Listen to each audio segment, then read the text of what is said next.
vamos dar continuidade ao nosso conteúdo, né? Esse vasto conteúdo aí de direito processual civil, que dá vontade de rir quando eles botam noções de direito processual civil, né? Para técnico, nível médio, né? Exigindo aí tudo isso de vocês. Mas vamos lá. Sujeitos do processo, ainda estou dentro de partes procuradores, porque eu dei dentro de partes procuradores, a gente falou sobre capacidade processual, né? Parte procuradores vai dar do 70 ao 112, e eu dei de 70 ao 76. Agora eu preciso falar dos deveres das partes, seus procuradores, que vai do 77 ao 102. Depois vamos lá na parte de procuradores, até o 107, e fechamos aqui o partes procuradores com sucessão das partes e dos procuradores, né, que vai do 108 ao 112. Aí, claro, depois vem litisconsórcio, intervenção de terceiros, né? Aí vem a parte de defensoria pública, advocacia pública, né? E vem ali a parte do Ministério Público, e aí a gente fecha sujeito do processo. Então, para fechar aí, né, o sujeito do processo, acredito eu que seja esse bloco, mais um outro, que aí a gente fala sobre litisconsórcio, intervenção de terceiros, Ministério Público, advocacia pública e defensoria pública. Aí, fechando o sujeito do processo, aí, no outro bloco, a gente vai estar falando sobre o quê? Atos processuais, tá? Então, vamos lá. Bom, deveres das partes e seus procuradores. Primeira coisa que eu explico aqui, e o que eu vou explicar aqui está na parte de deveres, porque deveres é o artigo 77 e 78, tá? Então, dentro de deveres, tome cuidado com duas coisas. Primeiro, no caput do artigo 77, vocês precisam saber que é um rol exemplificativo. Então, a gente vai ver os incisos do artigo 77, que vai trazer os deveres. E aí, esses incisos ali do artigo 77 são alguns deveres.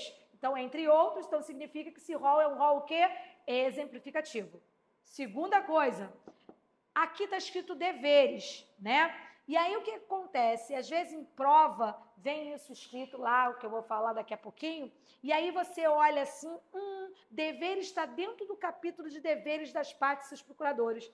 E aí acaba deduzindo uma coisa que, se você deduzir assim, você vai errar a questão. Por quê? Porque no caput do artigo 77, além de vir a informação, tá, de que ali, entre outros, então, o rol exemplificativo, vem dizendo que esses deveres dos incisos do artigo 77 são deveres para as partes, seus procuradores e para que todos aqueles que, de certa forma, participam do processo. Então, o que significa isso? Isso não é um dever apenas atribuído a uma parte, a outra parte e aos seus procuradores. Ah, professora, mas pensei que fosse, porque aqui em cima está escrito deveres das partes e seus procuradores. Pensou errado. Porque lá no caput do artigo 77, ele fala que é para as partes, procuradores e todos que, de certa forma, participam do processo. Então, que todos esses? Pode entrar aqui o quê? Ministério Público. Pode entrar aqui o quê? A Defensoria Pública, o juiz, os seus auxiliares, todos ali, de certa forma, estão participando do quê? Daquele processo. Se estão participando, vão ter que cumprir com esses deveres aqui. Inclusive, um dos deveres aí é até cumprir ali com a verdade, né? Os fatos com a verdade. Bom, dentre todos esses incisos que tem aí, né? Inclusive alguns até que você tem que fornecer aí o endereço, né? Isso é importante, inclusive se tiver mudança de endereço, tem que fornecer também. Temos aí dois incisos que eu acho importantes. Deixa eu pegar a caneta aqui. Eu destaco. Tá? Lá no artigo 77, temos o inciso 4º e o inciso 6º. Por que eu estou destacando aqui esses dois incisos? Porque aqui vai trazer o chamado ato atentatório à dignidade da justiça. Só que no Código do Processo Civil, do conteúdo que cai para vocês, não vai ser só esses dois incisos que vão ser casos do artigo 77, que vão ser casos de ato atentatório à dignidade da justiça, não. Lá na frente, na parte de audiência e lá também na parte de comunicações dos atos processuais, tá? Para ser mais precisa, na parte de citação por meio eletrônico, vocês vão ver também circunstâncias que podem gerar ali ato atentatório à dignidade da justiça. E aí eu gosto de trazer o seguinte, aí no material vai ter, tá? Vai ter lá em forma de observação, então fiquem tranquilos. Agora basta você prestar atenção no que eu estou aqui, explicando para vocês. E aí o que acontece aqui? Aqui vai trazer essas duas hipóteses que eu vou explicar, e aí o que, gente? Lá, vai ter outras hipóteses de ato atentatório. E aí, mas para cada circunstância, aqui vai ser implicada uma multa, que vai ser a multa diferente em relação ao que está lá na parte de audiência que não comparece, e aí não justifica, né, não comparecimento dessa audiência de conciliação injustificada, e gera um ato atentatório à dignidade e justiça. O outro, ele fala ali que se não confirmar dentro do prazo de 3 dias úteis, né, não confirmar ali a citação por meio eletrônico, e aí o quê? Vai ser feita, então, a citação de outras formas, como por correio, oficial de justiça, né? E aí ele sendo citado, ele vai ter que justificar o porquê não confirmou ali a citação de meio eletrônico naquele prazo, e aí se não tiver ali justa causa, uma justificativa, né? Vai ser ato atentatório à dignidade e justiça, e essas hipóteses que eu vou explicar agora. Então, quer dizer, todas elas é ato atentatório à dignidade e justiça, né? E aí o quê? Mas se você ali não lembrar qual é a multa atribuída, né? Ali, que cada caso é uma multa diferente, e eles vão fazer essa troca, né? Aí você pode errar uma questão literal aí, né? Porque não soube lembrar qual era a multa correspondente. Então, fica atento a essa multa. E outra também, tá, gente? Sendo ato atentatório de dignidade e justiça, o que vai acontecer? Essa multa vai para quem? Ou vai para o Estado ou vai para a União. Ok? Esse valor da multa, tá? E se você não pagar essa multa, vai ficar como dívida ativa. Ou do Estado ou da União, vai depender do caso, tá? Entendido? Então, cuidado com isso também. Por que eu falo isso? Porque na parte de responsabilidade das partes por dano processual, que vai estar lá a partir do artigo 79, né? Aí o que fala aqui? Aqui fala de litigância de má-fé. E aí, litigância de má-fé está atrelado às partes interessadas ali, intervenientes, né? E aí, o que acontece? Quando ali você, por exemplo, não fala com a verdade, né? Ou então você apresenta um recurso com intuito protelatório, né? Imagina você entra com embargo de declaração, sem aquela decisão ser obscura, né? Sem ser omissa, sem ser contraditória, ou não foi um erro material, não tem nada ali, mas você entra só com aquele intuito de atrasar, porque os embargos de declaração interrompem os prazos para os demais recursos. E aí você faz isso com esse tudo, para, né? Só para poder o quê? Você ali protelar, né? Atrasar aquele processo. Então, quando isso acontece, gente, é litigância de má-fé. E quando é litigância de má-fé, o juiz, o que vai acontecer, gente? Vai pagar multa também. Mas essa multa vai para o outro litigante, né? Diferente do ato atentatório, que a gente viu aqui nessas hipóteses que eu citei para vocês agora, que vai para o Estado ou para a União. Então, tome cuidado aí em relação a isso, tá? Então, eu gosto de destacar esses pontos, porque prova pode cobrar de vocês, beleza? E aí, voltando aqui, e qual seria essas situações aqui previstas no inciso 4º e 6º? Quer ver? Eu vou trazer uma situação, né? Primeiro, uma situação de que aqui não vai ser nem parte nem procurador. Porque aí eu quero que você lembre na hora da prova, que é para que, de certa forma, todos que participam do processo, né? Esse é meu intuito para você não esquecer disso. Porque senão, né, você olhando aqui para o quadro, pode partir do princípio que esses deveres ser só para as partes e seus provedores. E não, tá? Então, vamos imaginar a seguinte situação. Uma ação de alimentos. O menor, ora representado ou assistido por sua mãe, né, entra com a ação judicial em face do seu pai. E aí, o que acontece? Né, o juiz ali condena esse pai a pagar esses alimentos. E aí pede-se o quê? Que seja descontado direto de folha de ponto, né? Folha de pagamento desse pai. E aí o que vai acontecer, gente? Vai sair um ofício daqui com essa decisão, né? E enviado para onde? Para a empresa desse pai, para que na empresa desse pai, né, faça o quê? O desconto direto do pagamento, em folha de pagamento, tá? Se essa empresa criar embaraços, né, na efetivação dessa decisão, ou não cumprir essa decisão judicial, isso é o que, gente? Ato atentatório à dignidade e justiça. E detalhe, vai ter advertência no ofício, que se não cumprir, ou se não criar embaraços, né, vai ser considerado como ato atentatório à dignidade e justiça. E se assim for, né, não cumprir ou criar embaraços, ato atentatório, vai ser aplicado multa, e se não pagar essa multa, dívida ativa. Ok? Como eu expliquei aqui para vocês. Tá? Mais exemplo, hein? Né? Tem aqui mais. Né? Vamos imaginar o seguinte. Não sei se vocês sabem, mas naquela fase ali de cumprimento de sentença, né? Que a pessoa ali paga, só que às vezes a pessoa fala que não tem o quê? Dinheiro, né? Mas nomeia os bens a penhora. Aí, vamos imaginar aqui que ele pega essas cadeiras que estão aqui, não sei se vocês estão vendo, tem umas cadeiras aqui, né? E aí o que acontece, gente? Dá esses bens aqui, esses bens móveis, essas cadeiras, como forma de pagamento.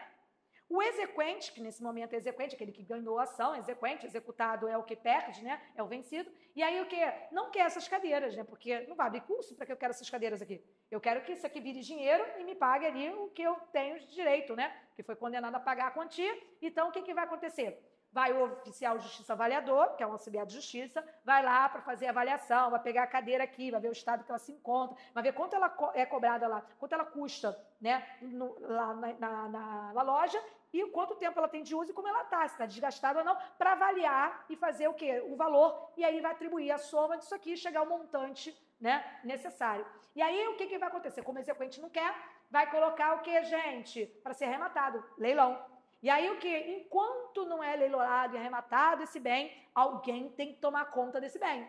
Que pode ser o executado, né, o próprio executado, conservando esse bem até o momento, né, que ocorra o leilão e a arrematação, ou então o juiz pode o quê? Né, nomear um auxiliar da justiça. E aí administrar bens móveis, ele vai nomear o quê? Um depositário. Então, mais uma vez, estou trazendo um exemplo, né, de que, gente, que, tá vendo? Eu não estou trazendo nem parte, nem o quê? Procuradores. Estou mostrando que todos, de certa forma, tiver que participar do processo, precisa cumprir com os deveres.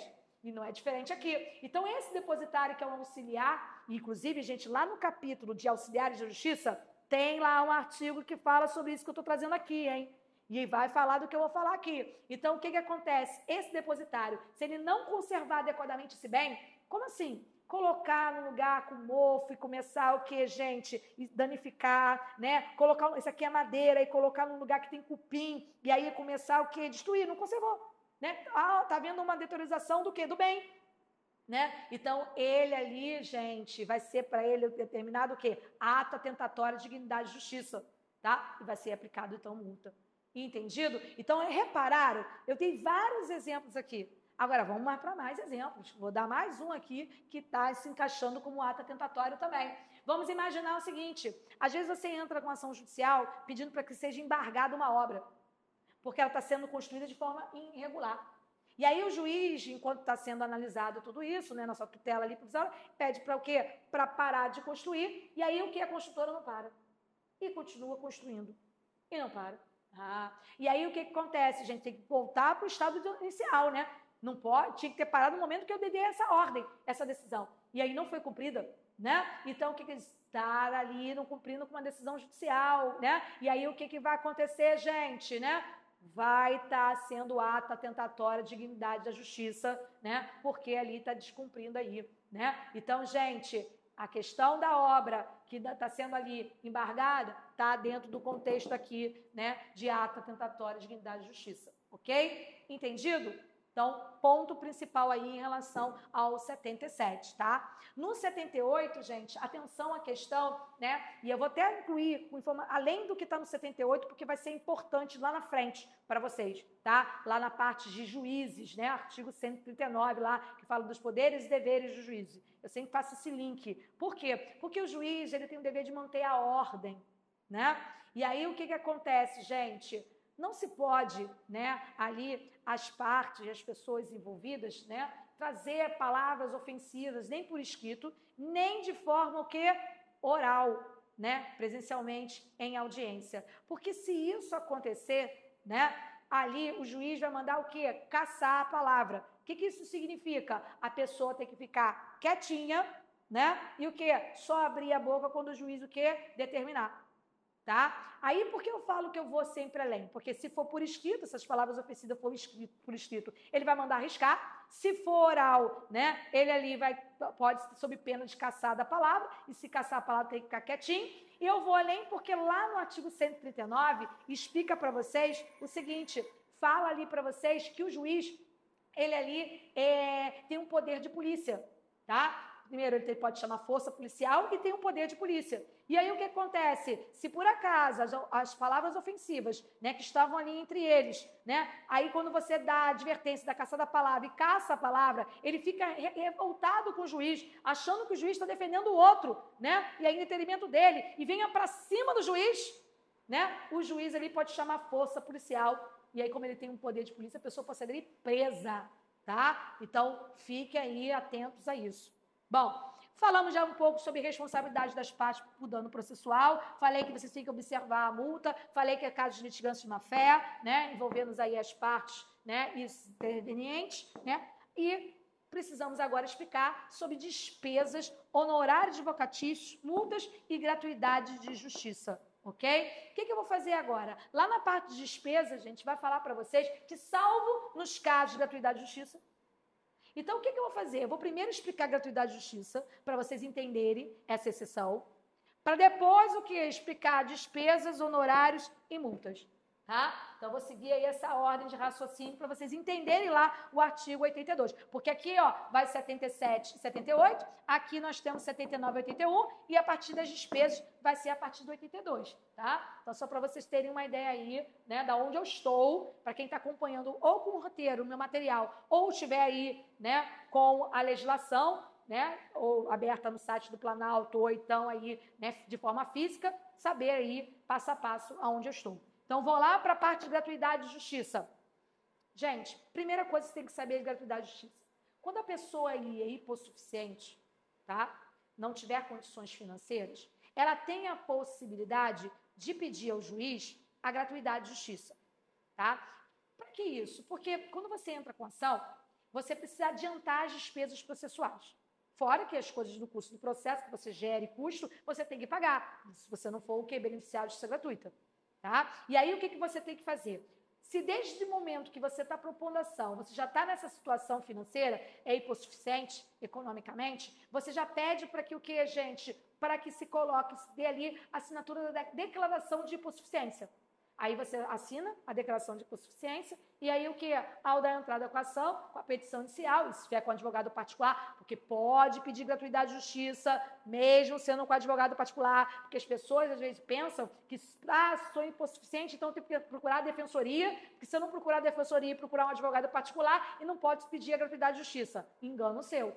Vai poder, tá? Então você pode procurar ou a defensoria pública, ou advogado particular, ou então ir nas instituições, né, as faculdades, instituições aí, né, universidades, faculdades, que eles têm o chamado núcleo de atividade jurídica, tá? Então, o escritório conveniado, esses núcleos, você pode ir lá, o que passa aí? A defensoria, não tem um convênio, então você aqui, né, você está podendo buscar, independendo do caso, você está podendo buscar o seu direito através aí dessas instituições, ok? Mas continuando aqui, então, pode, e teve já questão de prova sobre isso, pode você pedir a gratuidade de justiça, mesmo estando ali com um advogado particular. Tá? Mas vamos lá, seguindo aqui o raciocínio. Então, pode ser pedido na petição inicial. Se for o réu, o réu pode?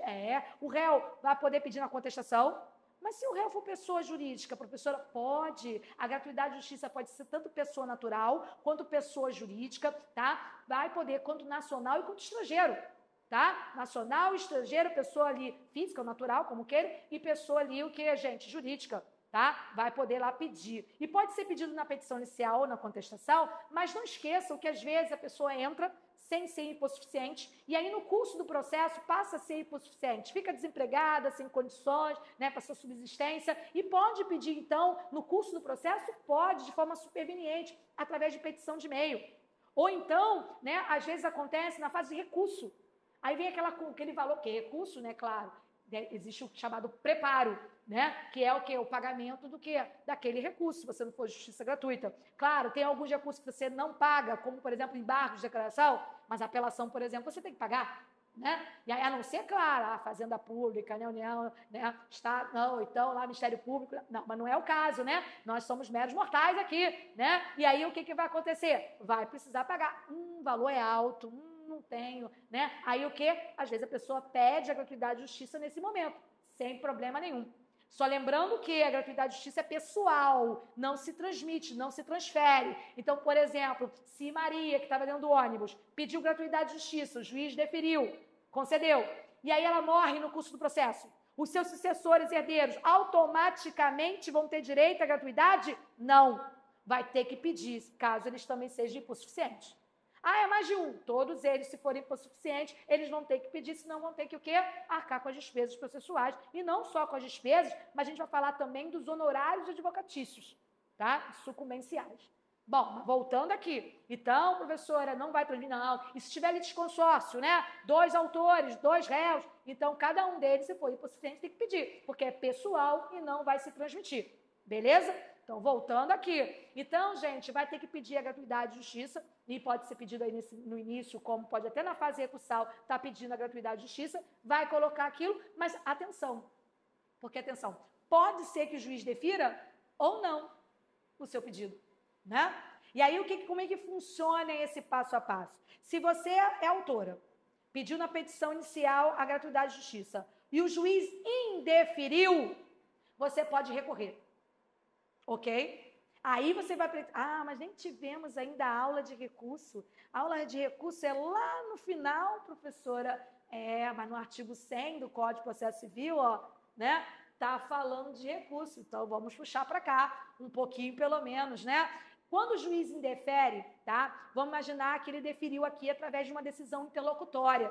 Fique tranquilos que na aula de atos processuais vamos falar sobre pronunciamento do juiz. E detalhe, essa informação não é só para a aula de atos, não, tá? No edital de vocês, a gente estuda isso dentro de forma dos atos processuais, né? E aí o edital, ele poderia muito bem não fazer mais nada, porque isso já é estudado ali dentro. Mas vocês sabiam que no edital, lá no ponto 17, ele colocou atos judiciais e colocou lá despacho, decisão interlocutória e sentença? Então, se eles deram ênfase nisso, a probabilidade de aumentar e a cobrança nisso em prova é grande. Por quê? Você estuda já dentro de atos que ele pediu para você estudar.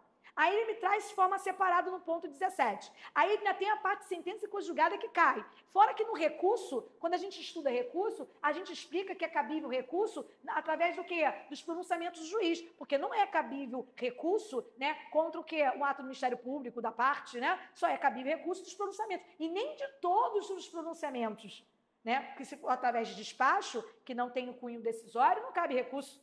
Aí você tem que saber que cabe recurso contra o quê? Decisão interlocutória e sentença. E a sentença ela pode ser o quê? Terminativa e definitiva. E esses conceitos vai estar no material de vocês e eu também vou explicar isso dentro da aula de atos processuais. Ok? Mas vamos lá explicar. Então, quando o juiz aí indefere, tá? E aí ele indefere através de uma decisão interlocutória, porque ali ele não põe fim ao processo nem das suas fases, nem a execução. Na verdade, ele está tratando questão incidental que está surgindo no curso do processo. Aí, qual o recurso cabível? O recurso cabível é agravo de instrumento, tá? Porque contra o quê? Decisões interlocutórias agraváveis, e isso é uma situação que está lá no 1015, então o quê? Vai ser cabível aí agravo de instrumento. Isso quando indeferir a gratuidade de justiça através de decisão interlocutória. Aí, professora, não indeferiu, não, ele deferiu. Entrei com a petição inicial, o juiz foi lá e deferiu, beleza, opa, e não precisa adiantar, nem fazer nada, aí chega o réu, impugna. Porque, gente, aquele que pede, o outro pode impugnar. Então, se o autor pedir, o réu pode impugnar, né? Se o réu pedir, o autor pode impugnar. Tá? E de que forma? Bom, se foi na petição inicial que você pediu ali, né, a gratuidade de justiça, o juiz deferiu, o réu, quando for citado e apresentar sua defesa, lá na sua defesa, na sua contestação, ele pode trazer o quê? A impugnação. Mas não foi o autor, foi o réu que pediu a gratuidade de justiça. Na contestação, ele trouxe o pedido da gratuidade. Aí, o que acontece? Pode o autor, na sua réplica, né, o quê? Trazer ali a impugnação. E aí o que acontece? Vamos imaginar que o autor pediu na petição inicial, o juiz definiu, o réu foi lá e o quê? Impugnou. Aí o juiz viu a impugnação e aí o quê? Ele revoga o deferimento da gratuidade de justiça. Mas, tanto o indeferimento quanto a revogação da gratuidade de justiça, cabe recurso, está no mesmo artigo.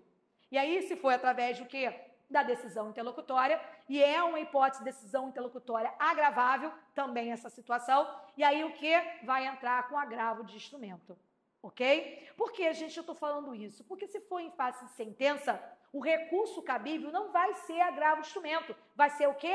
Apelação, tá? Por quê? Exemplo, se o autor entra com pedido de gratuidade de justiça, o juiz defere, o réu vai lá, apresenta a impugnação, o juiz mantém aí o deferimento da gratuidade de justiça. O réu guarda isso.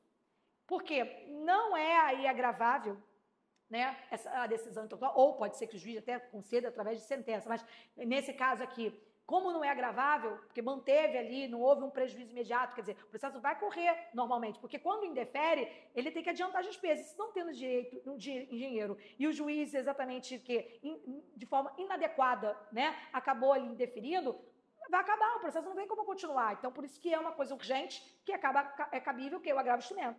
Mas tem algumas situações, mesmo sendo de decisão interlocutória, se for decisões não agraváveis, você não consegue resolver isso através de agravo de instrumento. Você guarda e no final, né, quando o juiz der a sentença ali, você pode aproveitar aquele momento e o que, através do que? Da apelação que você entrar, porque você está inconformado, né, com aquela que é reformar o exame, o reexame e a reforma dessa decisão, dessa sentença, você pode o quê? Você pode ali aproveitar na preliminar da apelação, trazer ali a essa questão da gratuidade de justiça, tá? Então, eu estou explicando um pouquinho aí o artigo 100, que na verdade, claro, né, depois a gente vai aprender recurso, e vai ficar mais claro essas informações para vocês, mas por hora, só para vocês não ficarem guardando. Poxa, porque eu falo sempre em sala de aula, gente, que processo civil é um quebra-cabeça, tá? Que a gente mostra ali para vocês a imagem, e aí a gente vai montando esse quebra-cabeça no decorrer das aulas. Entendido? Porque ali, às vezes a gente está aqui, porque o legislador ele não está preocupado se você já saber tudo ou não sabe tudo. Ele está botando coisas que você aprende melhor lá na frente, o conceito, mas ele está trazendo aqui, que nem assistência litisconsorcial, intervenção de terceiro está lá na frente, mas ele me vai o quê? Coloca aqui esse termo, porque ele vai explicar aquele assunto ali, se precisa usar daquele dali, ele vai partir do princípio que você conhece tudo já. Então, como você não conhece tudo, a gente vai aprendendo em partes, né? Então, só fica mais claro, às vezes, o processo quando você estuda tudo, e aí você, agora faz sentido. Entendido? Então, aí tem que... Por isso que eu falo, aluno nunca pode faltar uma aula, porque perdeu ali um contexto. Pode ser que prejudique no outro mesmo, sendo um outro ponto da matéria, porque tudo tem correlação. Beleza? Vamos continuar aqui. Então, estão entendendo aqui em relação à gratuidade e justiça, como é que funciona? Estou fazendo aí um resumo, mas não deixe de ler esses artigos referentes à gratuidade e justiça, tá? São pontos importantes que eu já vi também cair em prova, que eu estou resumindo aqui para vocês. Tá? Mas não deixe de ler os artigos, um por um. E aí eu expliquei gratuidade e justiça por quê? Porque lá na parte de despesas, fala salvo nos casos de gratuidade e justiça, né? Então, gente, se não for gratuidade e justiça, o que tem que ser feito? O autor precisa adiantar as despesas processuais, ok? Tá? Tanto aquilo que ele requer, tá? Outra, claro, o réu também, tá, gente? As despesas ali vão ter que ser também adiantadas pelo réu naquilo que ele requer. Mas aqui a gente está falando do autor que entrou com a ação, e aí salvo aí não sendo gratuidade de justiça, ele vai ter que adiantar as despesas processuais, não só as próprias, né, os próprios requerimentos, como também quando o juiz requer de quê? De ofício. Ou quando o Ministério Público ali atuar como fiscal da ordem jurídica. Só não tome cuidado, porque o Ministério Público ele pode ser parte. E aqui eu estou falando ele como fiscal, ok? Entendido? Agora, professora, mas quem tem o ônus, o encargo de pagar essas despesas? É o vencido. Quem é o vencido? Né? O vencido é quem perde. É quem perde que vai ter que o quê? Ou devolver aquelas despesas antecipadas pela outra parte, né? Mais todas as despesas necessárias para aquele processo. Entendido? Uma professora, e se esse vencido que pede for beneficiado de justiça gratuita? Como é que faz? Gente, tem que pagar. Pagar não só as despesas, mas pagar também os honorários sucumbenciais, honorários advocatícios sucumbenciais, tá? E também o quê? E pagar ali as multas, caso tenha naquele processo.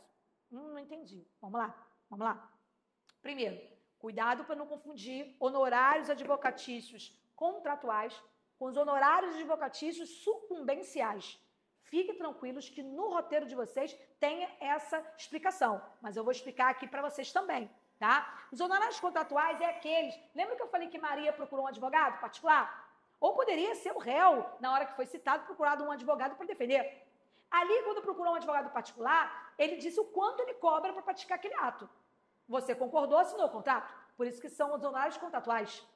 Agora, independentemente desse, existem os honorários sucumbenciais. O que é isso, professora? É aquele que sucumbiu, vai ter que pagar ao outro, né? O advogado do outro. Como assim? Não entendi. O autor entrou com a ação. O réu sofreu ação. Vamos imaginar que o autor ganha a ação, é vencedor. O réu vencido, perdeu. O réu vai precisar pagar os honorários sucumbenciais, honorários advocatícios sucumbenciais, tá? Do quê? Do advogado da parte autora, nesse meu exemplo. Ah, então eu não preciso pagar, né? Uma coisa é uma coisa, outra coisa é outra coisa. Você vai pagar os honorários contratuais, ou já pagou? E, além disso, o advogado receberá essa quantia, né, do quê? Do vencido. Então, nesse meu exemplo, foi o réu. Então, o réu vai ter que o quê, gente? Né, pagar, né, além das despesas, né, também o quê? Os honorários sucumbenciais. E aí, no artigo 85, explica para vocês que tem um percentual de, no mínimo, 10%, máximo, o quê? 20%.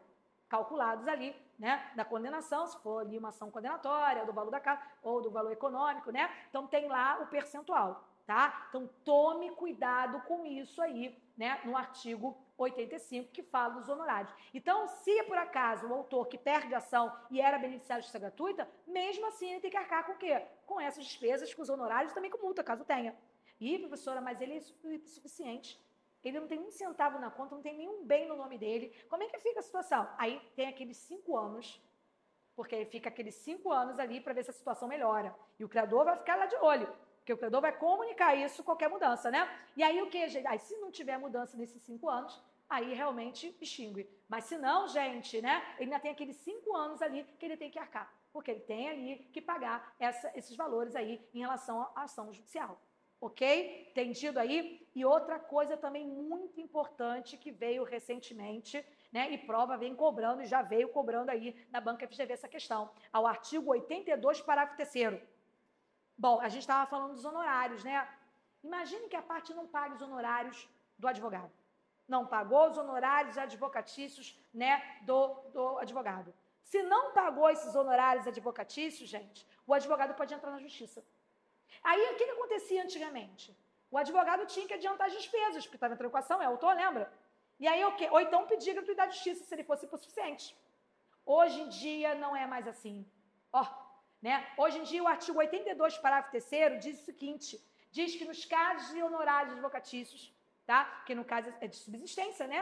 Então, quer dizer, equipara-se ali a questão de subsistência, de trabalhista, né? E aí, o que acontece? Ele entra com a ação judicial, dispensado o quê? Esse adiantamento das despesas processuais. Então, ele não precisa pedir gratuidade de justiça nem adiantar as despesas processuais. Ele entra com a ação e, no final, ele tendo a razão, claro, o vencido vai ser o outro, aí o vencido arca com as despesas processuais. Beleza? Ok? Então, tome cuidado aí. E, continuando falando dos honorários advocatícios, é importante também destacar o seguinte, tá? Tem também os honorários em relação à fazenda pública. Então, tome cuidado com o artigo 85, parágrafo 3º, parágrafo 5º, parágrafo 8º, né? Cuidado, porque o que acontece? Em relação à fazenda pública, primeiro que você tem que saber que lá tem o quê? Vários incisos, aonde tem uma faixa de valores, né, em relação ao salário mínimo, que aí mínimo 10, máximo 20, aí depois vai diminuindo os percentuais na medida do que? Dos valores do salário mínimo. Só que você não vai pegar aquele valor, né, e vai o quê? Aplicar aquele percentual, aquele valor, não. No artigo, lá no parágrafo 5º do artigo, ele vai trazer o quê, gente? Ele vai dizer que o percentual vai ser na medida dali, e o quê? E naquilo que for superior àquele valor, você vai aplicar o quê? A seguinte, e assim sucessivamente. Então, tome cuidado aí quando for condenação em face da fazenda pública, tá? Fique atento aí essa parte da matéria, beleza? Bom, outra coisa também em relação à despesa. A gente falou que é o vencido que arca com as despesas, né? Mas se eu tiver acordo, professora? Transação. Aí não tem vencedor, porque foi feito acordo? E aí quem paga as despesas processuais nesse caso? Aí, gente, se não for convencionado de forma diferente, vai ser o quê? Dividido entre as partes. Por isso que, na prática, a gente costuma, quando a gente está pelo autor, a gente pede para que seja expresso ali, colocado, que quem vai arcar vai ser o réu. Ele já está cedendo ali, né? Então, a gente acaba jogando ali as despesas para eles. Mas se não convencionar de forma diferente, partes iguais. Mas se houver uma desistência, uma renúncia, né, se pronunciar ali que todos os fatos narrados da petição são verdadeiros, se o réu ali der a procedência, dizer, concordar, como é que fica? Aí é quem causou, né? Quem deu ali, quem desistiu, ou aquele que renunciou, e aquele ali no qual ali né? Aí ele que vai ter que pagar com o quê? Com as despesas processuais. Fora que, atenção, a questão do perito também, né? Quem vai pagar ali aos honorários do perito, fiquem atentos a isso também, porque tem a questão da gratuidade de justiça, mas se não for gratuidade de justiça, né? A parte ali que requereu vai ter que pagar. Se ambas requereram, que vai ter que ser ali dividido. Se for um juiz de ofício, vai ser dividido aqueles valores dos honorários. Cuidado que quando você requer as despesas, lembra que eu falei que quando ofício, quando o próprio juiz pedia, é o autor que adianta, mas não esqueça que aqui na parte de perícia, mesmo sendo ofício pelo juiz, vai ser o que é dividido entre as partes. Então, tome cuidado com esses detalhes, que é nisso que prova gosta e acaba cobrando de vocês. E se você não tiver atenção, você erra uma questão como essa, ok? Resumir essa partezinha da matéria, mas não deixe de ler todos esses artigos aqui, tá? Vamos para procuradores, artigo 103 ao 104. O 103 fala da capacidade postulatória, é a aptidão de apresentar a petição, né, ao Estado juiz, né? É cabível para quem? Advogado regularmente inscrito na OAB. Claro que não é só ele, a gente falou sobre isso lá. Né? Aqui também fala do quê? Da questão do procurador, que para ele praticar um ato, ele precisa praticar o ato munido de quê? De procuração, porque é a procuração que vai dar poderes para ele lá apresentar, representar você, né? Apresentar essa petição ao Estado juiz. Ah, mas existe alguma hipótese que o procurador vai poder entrar, né, sem o quê? Praticar algum ato sem a procuração? Sim. Tá? Toda regra tem o quê? Exceções. Então, para evitar ali preclusão, prescrição, decadência, ou for situação de atos urgentes, né, na lei traz ali que ele pode praticar o ato, independentemente de caução garantia, ele dentro do prazo de 15 dias, ele vai apresentar a procuração. Esse prazo pode ser prorrogado por mais 15 dias, né, por despacho do juiz. Ok? Entendido? Então, existe essa possibilidade. Outra coisa importante, quando você assina a procuração, e se a procuração for geral para o foro, habilita o advogado a praticar ali todos os atos do processo em regra. E toda regra tem o quê? Exceções. Então, tem algumas circunstâncias ali para que ele possa praticar aquele ato, precisa constar de forma expressa, específica, na procuração para que ele possa fazer. Então, exemplo, para receber a citação pelo citando, vai ter que constar lá uma cláusula específica, colocando lá que ele tem esse poder. Ou então, se ele quer dar quitação, né, se ele quiser ali renunciar pela parte, né, ou desistir, né, e tudo mais, renunciar ao direito de fundação, ou desistir da ação, né, ou da quitação, né, ali transigir pela parte, precisa constar na cláusula de forma especificada isso. E tudo isso que eu estou explicando da capacidade processual, artigo 103, e tanto de apresentar ali a procuração, e tanto dessa questão que eu estou falando aqui, né, que ele precisa, o poder que tem aquele instrumento de mandato, que é a procuração, tá? Ali está no 104, 105.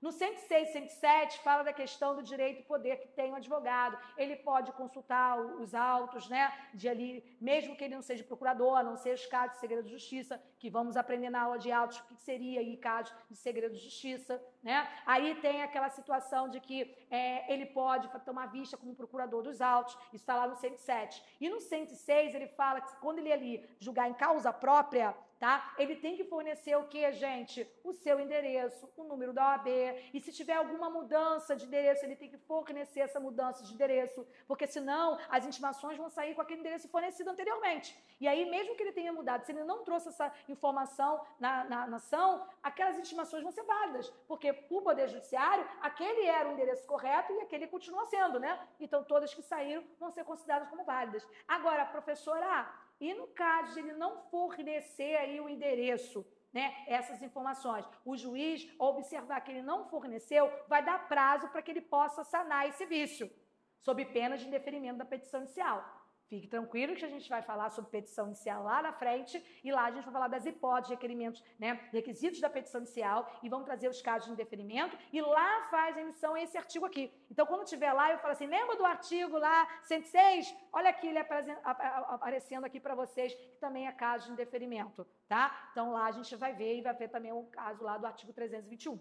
Beleza? Ok? Bom, resumir em relação aí a procuradores. Para fechar aqui esse bloco, mas não acabou sujeito do processo, não. Lembra que eu falei que ia fechar esse bloco aqui até sucessão, mas ainda temos litisconsórcio, intervenção de terceiros, né? Temos o quê? Ministério Público, Advocacia Pública, Defensoria Pública. Aí sim a gente fecha o sujeito do processo para entrar em atos processuais. Então, sucessão das partes. Atenção, a gente tem sucessão de partes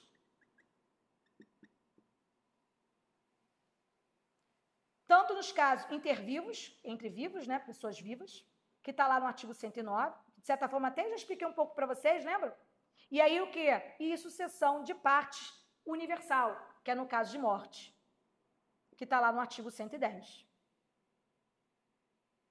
Temos também a sucessão advogados, procuradores, né? Sucessão do advogado.